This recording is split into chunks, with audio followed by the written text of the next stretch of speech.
Today, we're going to be having a serious conversation to all of my moms out there who are not seeing results with their body. It's not the willpower. You're doing everything you could possibly do. You just been lied to when it comes to eating healthier and what it truly means to really go all in with your nutrition journey. And I'm going to be talking about all the things and all the mistakes that us moms make when it comes to eating healthier, and why eating less is maybe still causing you to bloat. And you're not really seeing the changes that you want to see in your body. And I want to talk about these things and tell y'all the truth. Drink your water because you know you're missing some. Go ahead.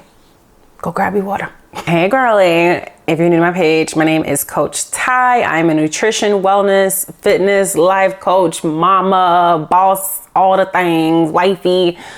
Your girl's all the things. And I too am a mom that is on this get snatched, reinvention era, reset era, the new me, ooh wee type thingy. I'm 9 months postpartum if y'all are new here, and I know some of y'all are further along, or maybe you're a new mom too and you're finding this video, and I hope that this resonates with you when it comes to eating healthier and the mistakes that we've made along the way. Your girl's made a lot of mistakes previously in her past I want to talk about. Like, I've been the girl to do the cardio, to cut the carbs, to just eat salads and think that I was actually eating healthier for my body and be like, okay, I'm just gonna run. I'm just gonna not eat that for a month and hopefully we're gonna see a change in my body. And that is one of the biggest mistakes I see us women doing as soon as we drop baby or maybe start a new fitness journey. And we're like, you know what? I'm gonna finally get rid of that stomach. Your girl's gonna finally get rid of that pooch. And I'm gonna start with cutting carbs. I'm gonna start by increasing my cardio. And that's the first thing that you're doing wrong, girl. I don't want this to be a process where you lose your mind, okay? Because I know sometimes when we're trying to do something right for ourselves, we start to do a bunch of different things at one time. And then like, when you try to do too many things at one time, you're really not doing nothing at all.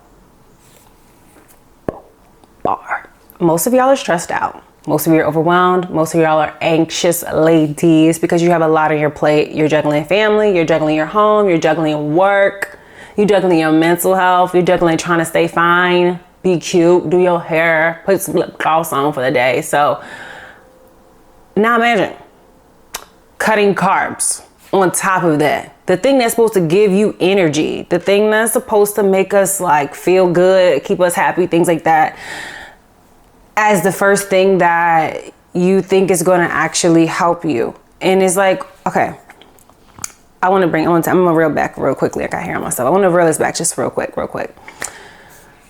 Cause I want this to be a conversation. And you know me, y'all, if you've been on my page before, if you haven't been on my page, I get into my coachy, preachy voice and I try not to do that too much. But I want to reel it back a little bit.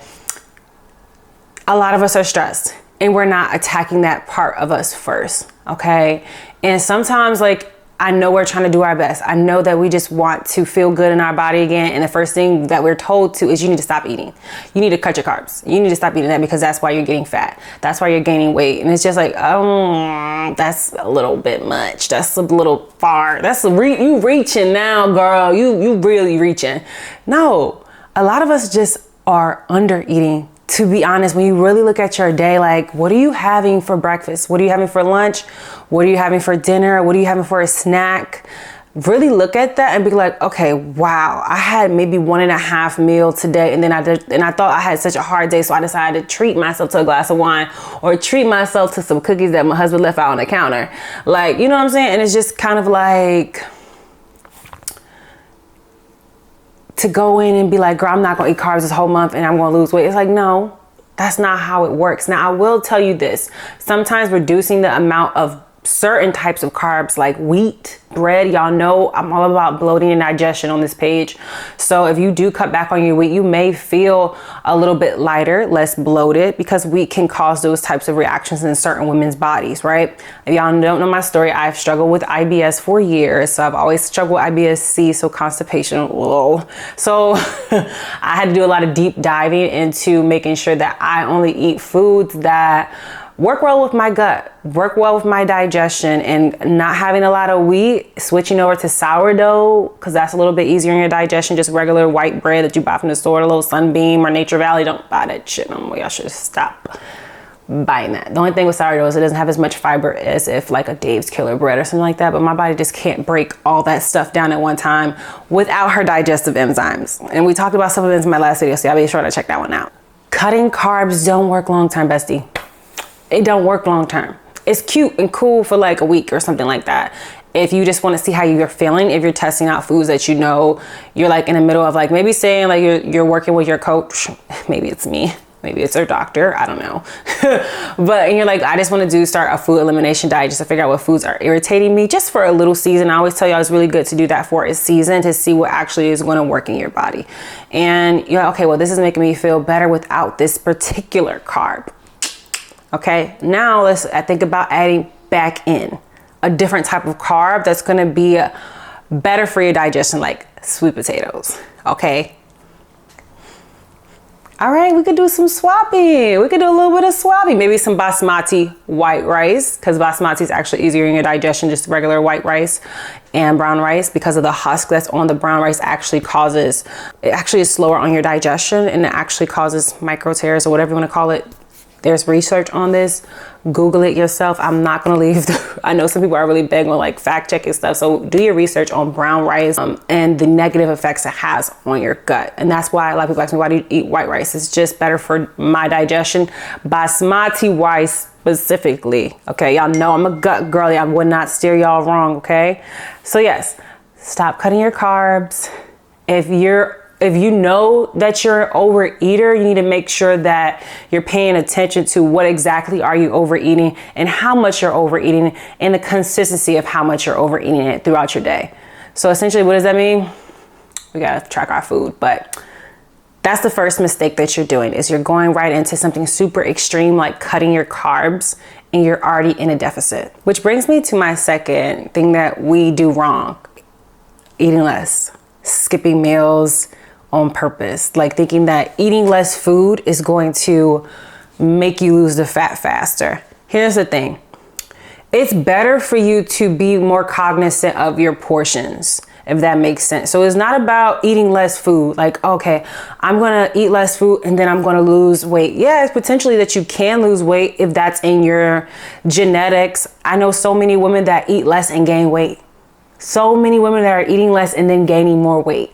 So that doesn't work for everybody. You got to know what works for you. Now, I know for sure that portion control, making sure that you're having the right amount of protein, the right amount of fats, the right amount of carbs in your plate is going to actually help you reach your body goals faster than you just skipping a meal here or there or getting into intermittent fasting. I'm not a fan of intermittent fasting. I know it helps people previous years and people swear by it, but honestly, you need to look into the research on the long-term effects of these types of diets when you are starting them, because they do have a hormonal effect on women that's not that great. So you should look into that. Again, fact check y'all stuff. I'm not about to pull that. Look it up. Look it up if you're in an intermittent fasting. A fast should just be a fast. And I said this in my last video. A fast should just be a fast, okay?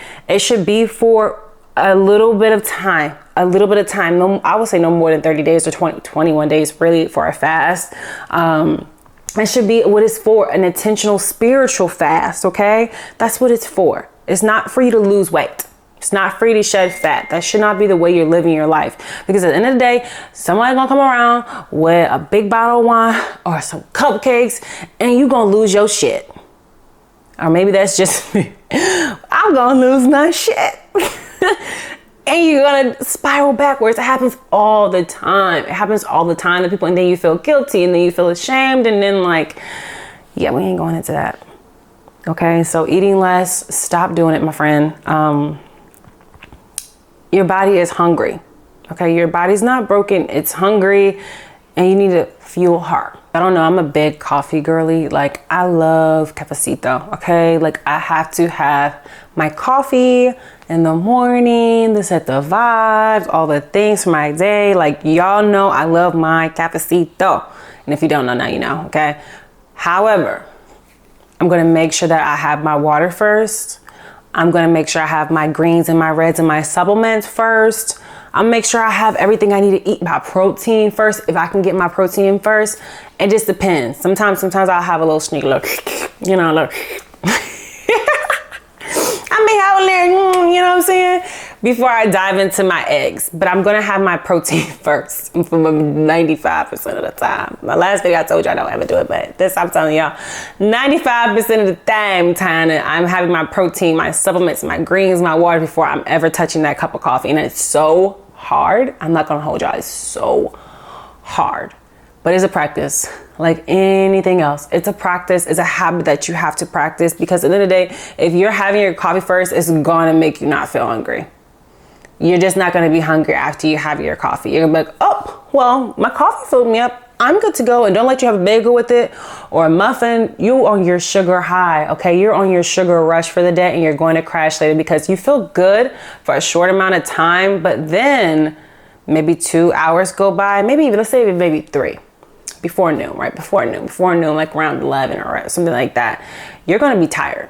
You're gonna be ready to crash out. You're gonna be ready to go take a nap. You're gonna be like, wow, like I need another cup of coffee. And then like you keep prolonging your lunch. You keep prolonging meals. Like you keep prolonging stuff because you keep drinking that damn coffee. Girl, stop drinking that damn coffee. That was it. We ain't gonna be in survival mode no more. No more, okay? Get your protein in, get your greens or your reds or your supplements, and you don't have to have those. You don't have to have my regimen. That's another thing. You don't have to do what I do. You just have to be consistent with a regimen that's going to help you feel better. And that's it. Like having 20 ounces of water, 16 ounces of water, 8 ounces. I don't know how much water you want to have before you have your coffee. Make sure you're having your supplements, your greens. I say greens because a lot of women struggle with bloating. A lot of women struggle with digestion. It's just when you have that first sour, they like to call it, like, who was it? Dr. Gundry. I got his book over here somewhere. It's over there somewhere. And the bloated detox book as well. They talk about when you're wanting to start your morning with something sour. So something like that may be like a Greek yogurt or something like that. I don't do dairy at all, but like something sour for your gut is going to be really, really good. And the easiest thing for most women to get is probably a green juice or a lemon and lime water, something like that. You could throw in a little glutamine in there if you really want to amp it up for the gut and healing and things like that. I'm telling y'all, focus on your gut health first, and everything else would just fall in line. Okay, if you're trying to lose the fat, if you're trying to lose the weight, if you're trying to feel better in your body, focus on your gut health. And it all starts in the morning. So don't skip the cup of coffee, just don't start with it. And just to wrap it all up for y'all, we have to be consistent. Inconsistency is what really kills us. It's because we'll start something and then we'll stop, and then we'll get excited about it again. We'll talk about it to people. We'll continue to do it for like maybe a week or two, and then we'll stop. I feel this way about my Spanish language journey. I say this because like I started learning Spanish 3 years ago. Or was it 4 years ago? I think it might have been 4 years ago I started learning Spanish. Y'all don't know my background. I'm Puerto Rican. My mom's Puerto Rican. And I just never learned Spanish. And I always felt some type of way about it. Like, dang, like, and I'm from Jersey, so you know, like, that's like the culture. Like, everyone speaks a lot of people, majority of people are bilingual of some sort. The culture is just so expressive. It's so like, you go to the corner store, yo papi, you know, que pasa, or whatever. You know what I mean? Like, you just go, you talk to everybody, and it's just a beautiful culture. But living in freaking Georgia is not the same.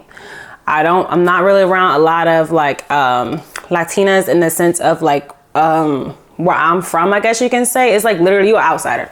You don't look like them, you're an outsider. I'm just gonna keep it a being. Like, you're an outsider down here in the South. So it's like, I personally would, you know, it's just I'll practice it, but not as much as I would have if I was home in Jersey around people that look like me on the daily basis, if that makes sense. So hopefully that resonates with y'all. With my language journey, I'll start it for like a month and then I'll stop. And then it'll be like, oh, I'm so excited. I'm listening to all my friends. And then like, I stop. And it's just like, and I feel like shit after. I'm like, dang, girl, do you really want this? Like, do you really want this? And it's like, yeah, I do. But it's just like, oh, this is so hard. And so I feel y'all about the consistency. And I'll tell you this. When I had my teacher, I was so more consistent.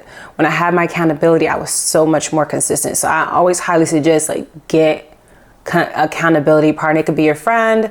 It could be me. You could hop on here, leave comments below, y'all. Let's keep this conversation going. It could be me, your coach. I could be your coach. Y'all just gotta look at the links below. I'll leave everything below for coaching and stuff like that. Or again, you could find a local gym or anything. Nutrition is very hard though.